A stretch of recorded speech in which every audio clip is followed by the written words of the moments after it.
Уверенијата кои се добиваат од суд за неосудуваност, за ред други работи, и тие мора да бидат земени од шалтер во хартиена форма, а не важат во одредени институции ако се дигитални. Да, интересен случај. Судот беше многу ажурен во овој дел и веднаш ги дигитализира сите три уверенија кои што ги издаваат за неосудуваност, потврда од казнена, кривична и деловна способност, така што тие се издаваат веднаш на порталот за 2-3 минути. Се издаваат веднаш во институцијата во која се кога вие ќе ги потребни, испечатите, не ги признаваат. најчесто ги признаваат.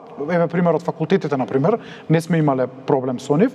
Исто така Агенцијата за вработување исто не сме имале никаков проблем, но може да се појават институции кои што би направиле проблем, треба да реагираат кај нас, ние веднаш ќе си ја земеме врската да постапуваме.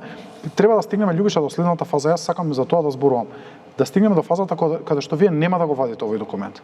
Туку институцијата каде што аплицирате за некоја услуга, потреба и така натаму, сама ќе го прибави овој документ. Да. И сакам да стасаме до таа фаза. Во таа насока е проектот, некои се шегуваат зашто го нареков ЕББ, затоа што во таа фаза ќе биде пријавувањето на новороденче да не ви се потребни овие документи да ги вадите, туку државата да ги прибира самата. Тоа ќе го започнеме од следната година.